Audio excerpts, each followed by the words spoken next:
Okay, so after Israel, another region not far, we'll talk about Middle East. Middle East Startup Rising Panel, a region perhaps that we don't hear much about, but we're very pleased here at LeWeb to give you a perspective on what's happening there, especially because we have coming a panel with 4 different countries of the Middle East, with people from Jordan, Saudi Arabia, Palestine, and Lebanon. And to moderate this panel, I will call on stage Hala Fadel.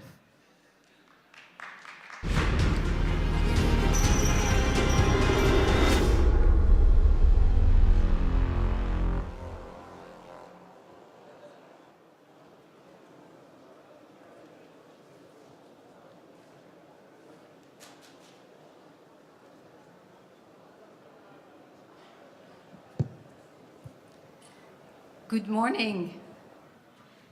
I feel it's very exciting that we're here at LeWeb, but it's even more exciting that we're right after the Israeli panel because the problem is very different for our region. I think Israel was very good at marketing itself and creating great startups, so has lots of credibility in this field.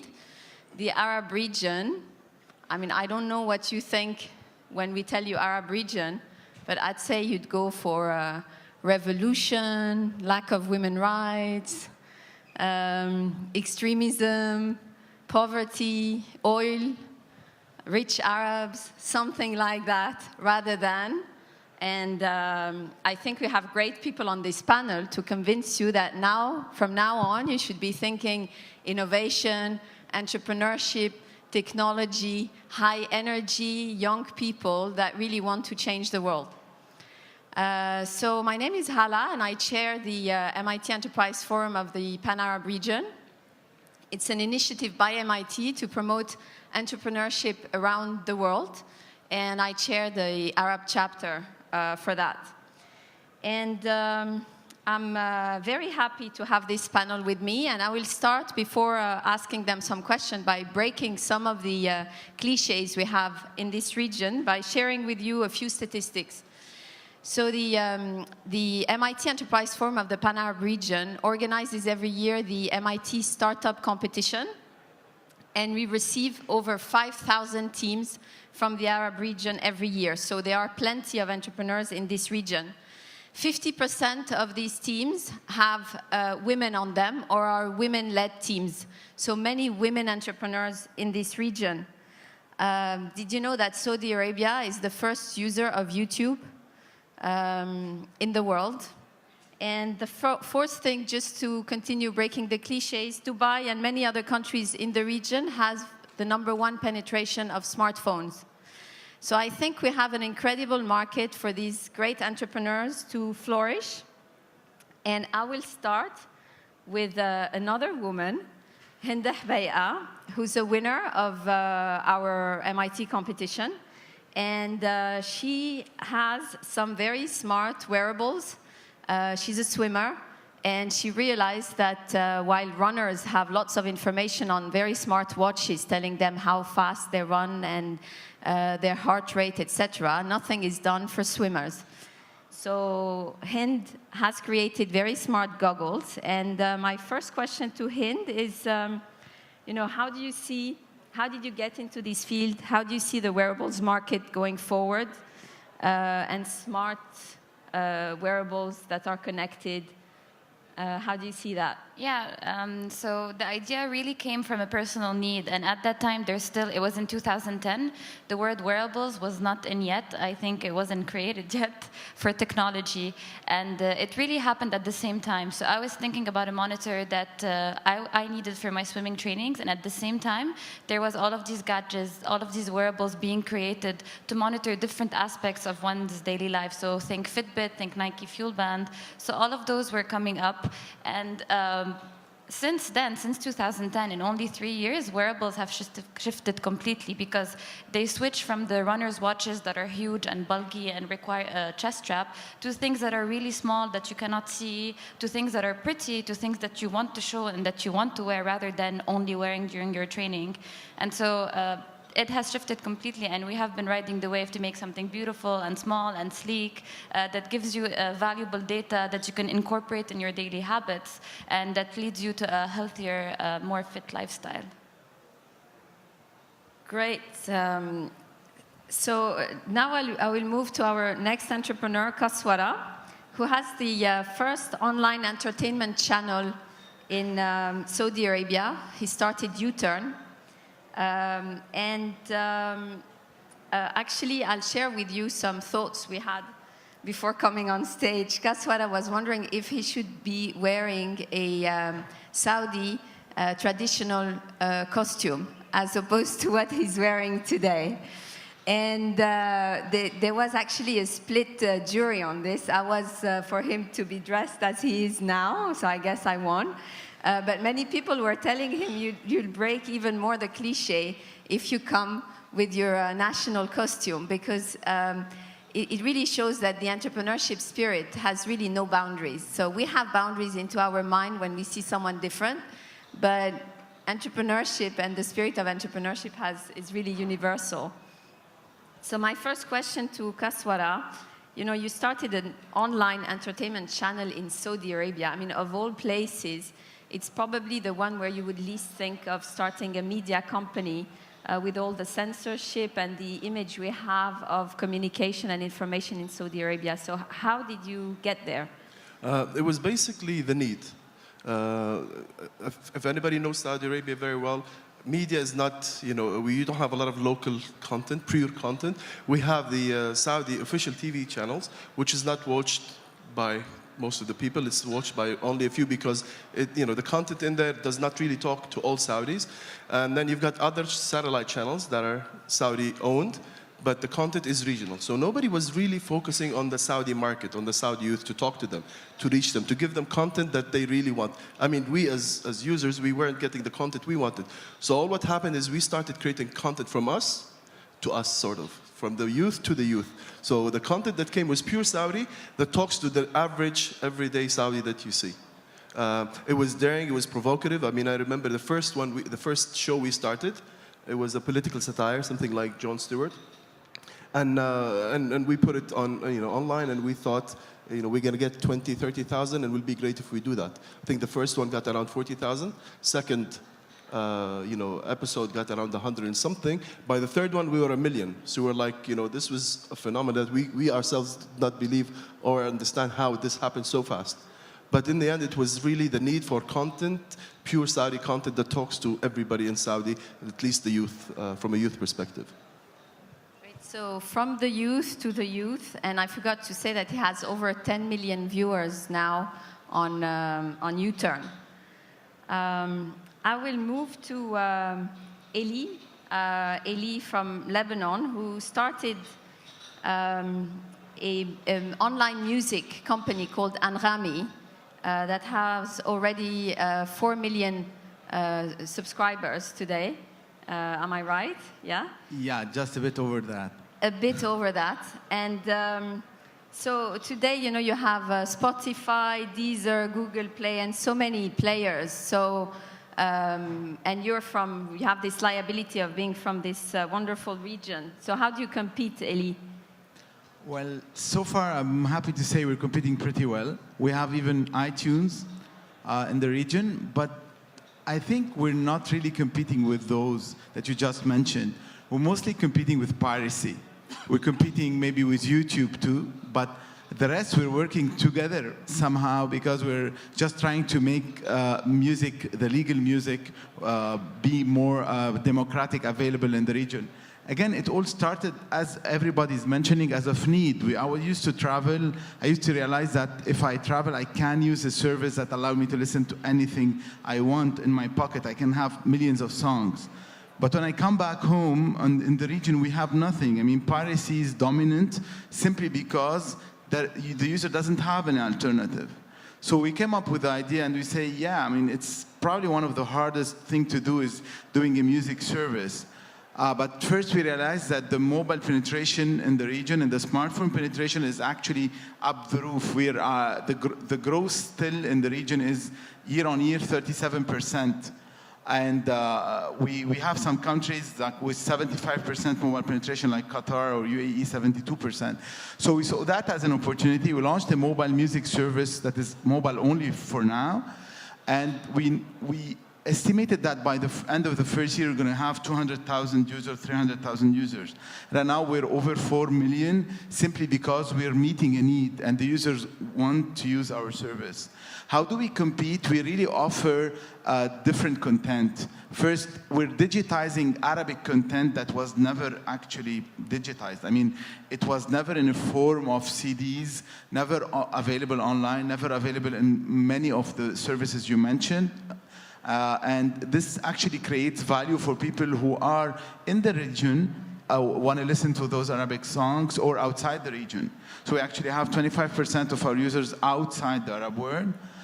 In the Arab world, we even tried to remodel the business. So we started by looking at what Deezer, Spotify, and others were doing, and we said we don't want to do this because they're not generating profits so far, and they're actually raising hundreds of millions of dollars. We couldn't do that. I mean, at first it was hard raising money for a business like ours. Now it's okay. It's easier, not easy, but easier. We realized that we really need to tell everybody, the stakeholders, that if you want to work in the Middle East, you want to put legal music, you have to do things differently. And they all agreed. That's why we have Lady Gaga tweeting about Anghami like last week. And we have a total support. We're launching plans in the next weeks with several mobile operators. Right now we are at 8 mobile operators. And we're launching plans unheard of. I can't right now disclose them, but it's quite unheard of in totally anywhere in the world. We're launching a new feature with Google today in the afternoon. I mean, clearly they're realizing that at least there's traction, there's need, there are users, and we're satisfying that. Okay, so if even Lady Gaga is tweeting about Anghami, I suggest you download it and see what it is about. Thank you for that. We have another, a natural-born entrepreneur, really, Ahmaed Al-Khatib here with us. It's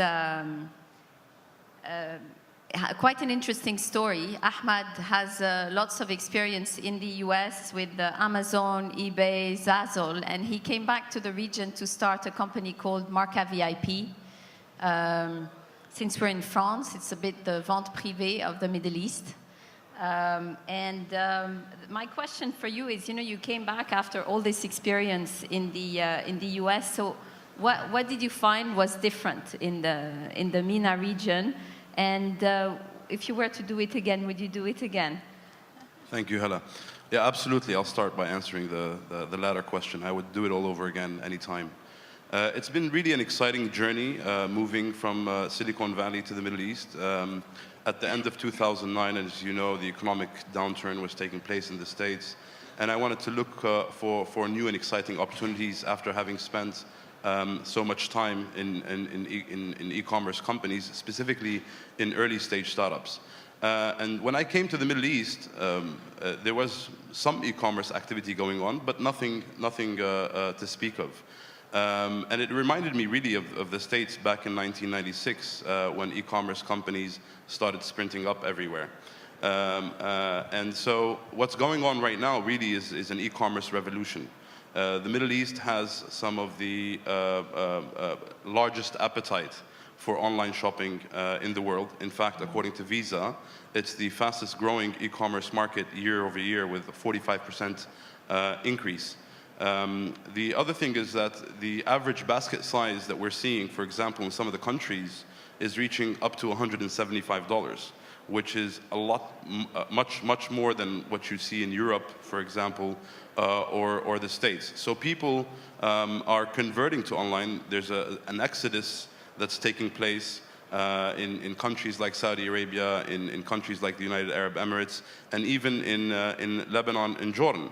So I'm seeing the same exact movie all over again, the one that I saw in the Valley from 96 to 2000, taking place in the Middle East right now. However, there's a lot of different challenges and problems that are facing this market, which are very different from what e-commerce companies have faced early on in the States. For example, you have the payment issue.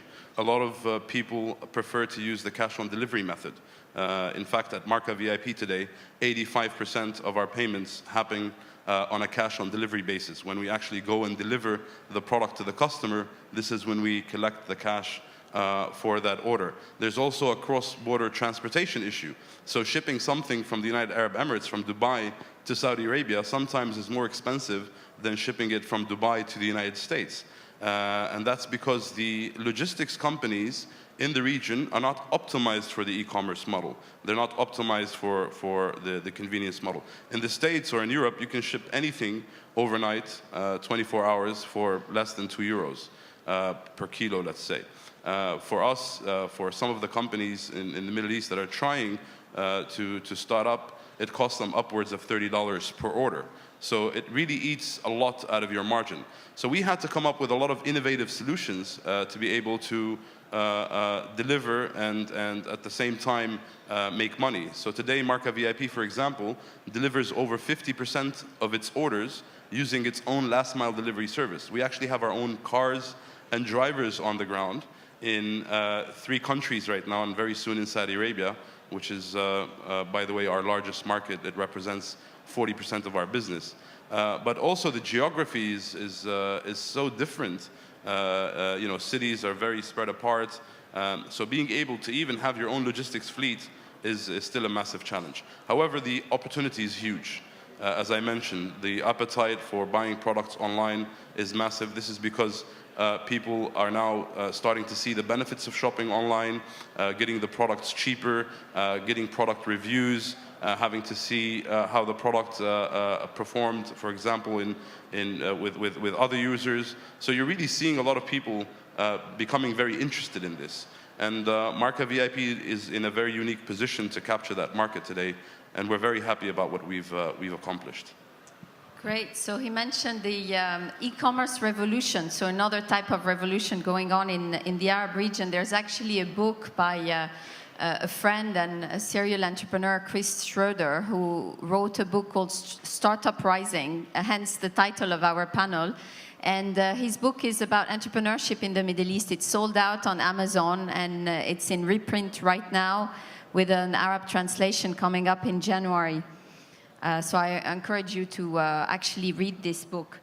I'll go back to Hind, because I was sending questions and asking people, you know, what kind of questions would you like me to ask you during this panel? And Hind surprised me by saying, I would like you to ask me what is the advantage of starting a company in the Middle East? So I asked you this question, what is the advantage? It's quite a surprising question. Yeah, people mostly think that it's only disadvantages being in the Middle East, especially for a hardware company.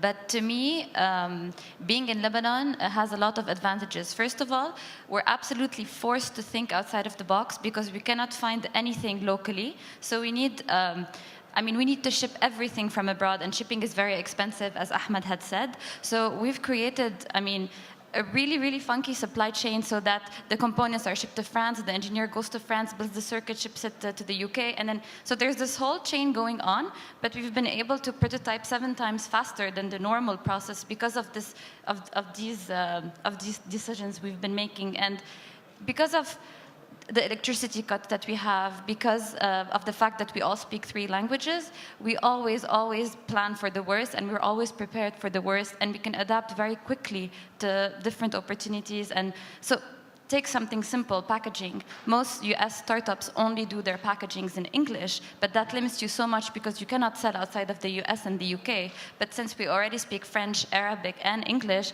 on our package we already have 3 languages, and it opens up 100 more countries than just the US and the UK. So small things like this that look insignificant from a distance gives us a huge advantage.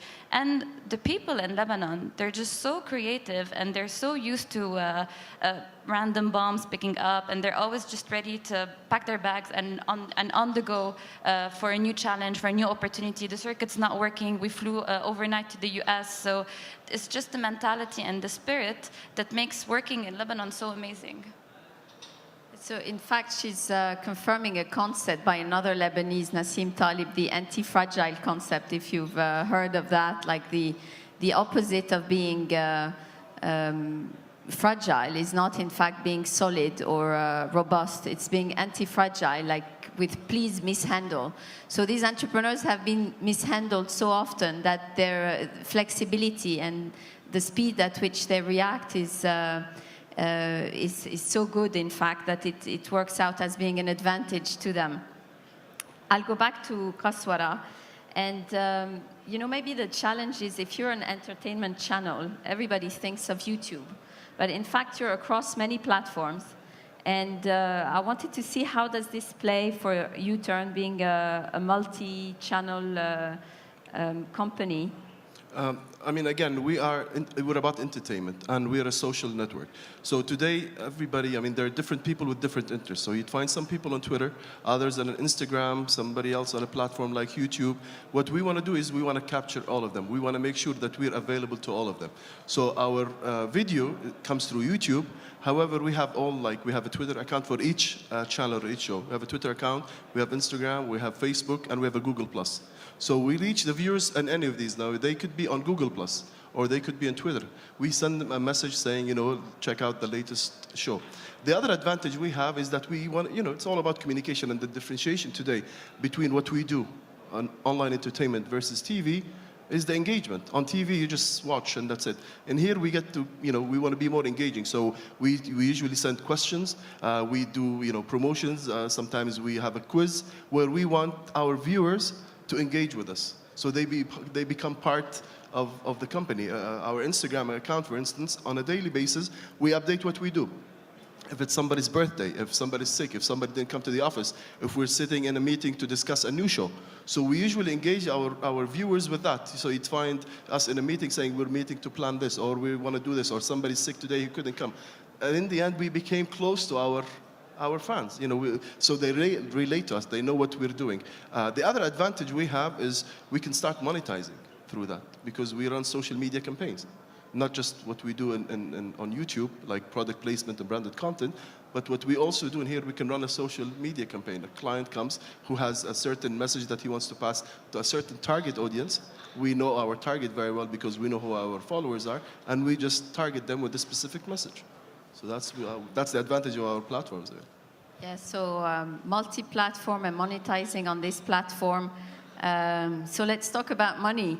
And can we make Elie money in this region? Is it a market where you can make money? Is it big enough? Is it deep enough? Is internet adoption and mobile adoption good enough for you? The simple answer is yes. The more complicating answer is we're working on making it happen. It's like, just as Ahmed mentioned, people pay 85% pay on cash on delivery. I think that number is rising, actually, if Ahmed can confirm. But what we're doing is we realized originally that we cannot ask people simply just to buy via iTunes and Google Marketplace. We had to be more creative than that. So what we did is we're integrating with mobile operators, where people trust the mobile operators, they will pay via mobile operators if we just simply allow them to do it easily. So what we do right now is Anghami is one of the first apps that did that across the entire world, actually. The user will be able to click just, okay, subscribe. We detect his mobile operator. We charge him via the mobile operator all seamlessly. Just have to click one button. That makes it very easy for people to actually subscribe, and we can recur the subscription. So that allows us to start getting growth, getting traction. And at the same time, we realize that getting money is actually an ecosystem. It's getting money from the user, but actually getting money from the advertisers who want to support the users. And mobile advertising is picking up all over the world. In our region, I mean, we weren't really very likely candidates to have mobile advertising. But what we realized is that brands target the user, the youth, and most of the youth right now are using mobiles. The growth of the mobile smartphones on use is right now, the Arab world is the second largest region in the world after Asia Pacific.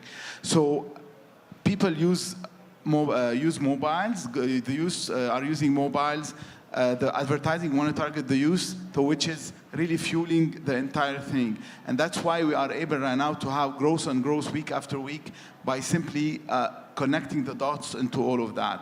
The growth that will keep on coming is just that in our region, we really need to be more creative.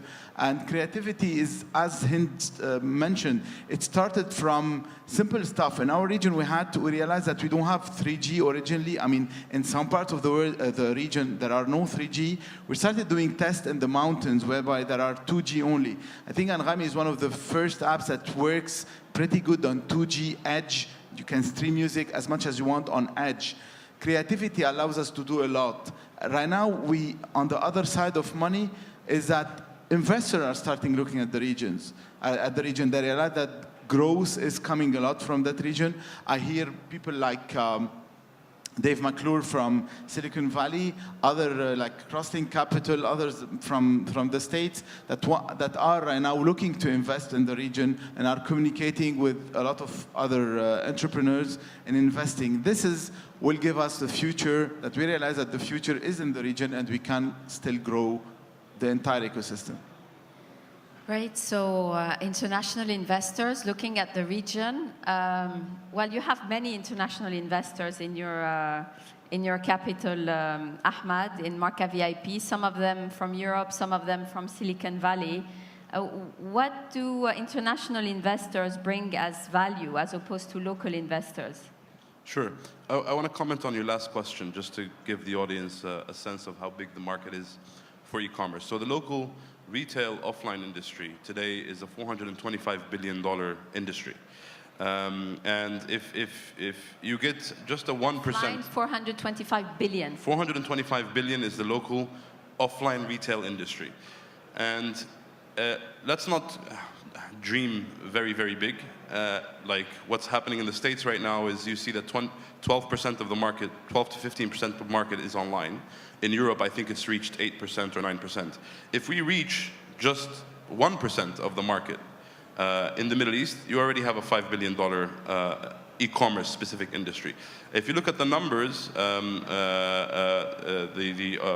online retail industry has reached $10 billion. It's expected to reach $15 billion by 2015. So there's a massive opportunity to make money. And the money is there. It's just a matter of, again, making things simple. Talking about the past generations from a political perspective have made it very difficult for entrepreneurs like us to thrive and exist. And you know, it takes a fool to complicate things, but it takes a genius to make them simple. And I think this is what everybody here is doing. Now, in terms of the investors unfortunately from Europe and the United States look at the Middle East as a contiguous geography, as if it's one market. But in fact, each country represents its own challenges, its own difficulties, and you have to operate in each country to match each country's taste and each country's issues. The value that these guys bring, different from what the value of the Middle Eastern investors bring, is knowledge and connections. I have, as you mentioned, Invus Financial Advisors, which is a $4 billion fund from New York, Lumia Capital, which is a fund out of San Francisco, Hummingbird Ventures, which is a fund out of Belgium, and Prime Ventures, which is a fund out of the Netherlands. All of these guys have invested in many, many startups very similar to mine and very similar to the ones that the entrepreneurs have here. So they bring a wealth of knowledge on how to help us, advise us, and counsel us as entrepreneurs how to properly go about growing the business, how to properly recruit for the business, how to tackle international expansion, and things of that nature. To also bring the point about the Middle East being one of the highest penetration rate markets for smartphones, the journey right now for the Arab consumer is directly on the smartphone. Before, people would buy a laptop or a computer, and this would be their first interaction with the internet. Today, they're going to the internet directly through the smartphone. So a mobile strategy for the region, I believe, over the next 5 to 10 years will be the strategy that will help companies grow and make real money. That's great. So local investors versus international investors, advantages coming from both, probably know-how from international investors and local contacts from local investors. And so what about crowdfunding, Hind? Because I know you've been into anonymous investors, actually, potential users of your product through a crowdfunding campaign. So how is this? How does it work for you, and how is it in the Middle East? Yeah, so we ran a crowdfunding campaign from April till June, and we ran it on an international platform because our product has an international appeal, and we wanted to target the bigger crowd. And it was very difficult at first. All crowdfunding campaigns tell you that the first 30% need to come from your friends and family, but in the Arab region, people kind of associate crowdfunding with like begging or asking people for money. So it was very hard. And I mean, our case was we were actually selling a product. So we're not really asking for money for a cause. We're really selling a product. And so the first 30% were really hard to get. But once we got those, it started seeking the interest of people outside. And we started getting featured more and more in international press and American press. And then more than just the money that we needed to start the first batch, we got amazing exposure. We got in touch with distributors all over the world, literally all over the world. We got in touch with people for investment that are now investing in the company. We got in touch with people that are now working on our supply chain. So people were genuinely interested in helping the project out, because either they were passionate swimmers or passionate about the business. And I think crowdfunding has given us things we could not have done through, we couldn't have got through, I mean, the market in Lebanon or the expertise in Lebanon. And it definitely gave us a boost forward, and we're able to do what we're doing now thanks to crowdfunding. So, yeah, crowdfunding is something that is actually picking up everywhere, but also in the region. And we have even a crowd investing startup from the region that is here at our booth if you want to visit them, Eureka. Kaswara, you're a disruptor in Saudi Arabia. 10 million viewers on unconventional content. You created an incredible noise and buzz around UTURN. So how is it to be a disruptor? How do you live that on a day-to-day basis? And do you think you can build on that to expand in the region? Again, to clarify, total viewership to date is around 400 million viewership. That's not unique, but total viewership on our platform. Now, think of the market in Saudi where you don't have schools to teach filmmaking. There are no institutes to teach acting, performance. So all what what you see on our channel is basically people, amateurs who were in love with the concept and wanted to create it. So none of them is experienced. All the teams that we used to get, not even the camera crew, not even the directors. And if you look at our season 1 of our first shows, Al-Khatib or Elie, versus today we're launching season 4, a huge difference in terms of quality of production, in terms of performance, in terms of even the content itself. So we started really with nothing. All what we did, we just had passion. We know there are lots of people who want to appear, who want to say something, but we didn't know how to do it. And we sort of learned as we get along. We're almost 3 years now, and we've gone a long way. Another challenge that we've had is, Saudi is also a conservative market. You can't go and say anything or speak anything. So to have a political satire show as the first show that you start with was definitely a risky thing to do. But at the same time, it was the right thing to do because you want to attract the attention. Today, online is a battlefield, competing to attract the attention. So we had to do something that attracts the attention. So maybe briefly, Elie and Ahmaed, do you see also yourself as disruptors? And how is it to be a disruptor in this market? I think in my field, I think we're disrupting the mobile. I think, as Ahmaed mentioned, we have 93% of our mobile users that use that do our app within the home. So people started using apps, started using mobile phones recently in the region. It's growing tremendously. It's a second screen, literally. I mean, we first ran ads on TV, and people were simply downloading after an ad. We had 50,000, 90,000 sometimes downloads simply after an ad, because people use the mobile phones in their rooms, in their living rooms, much more than anywhere else. This simply explains that people are starting their PC journey on a mobile, and by being able really to target those users, their first-time users, irrespective, you have people 60 years old that use Anghami over 50,000 minutes per month. So clearly, we are really going to somewhere totally new in the region, and mobile will drive the future traffic, as mentioned earlier. Yeah, I think there's definitely a certain level of disruption, and I'll speak about my experience. For example, in the Middle East, the values and the culture doesn't allow sometimes in certain countries women to shop for lingerie in the malls. What we've done at MarkaVIP is we've given them the comfort and the security and the privacy to be able to shop for these kinds of products online, without having to go to the mall. And also the temperatures in some countries are reaching 100, 115, 120 degrees.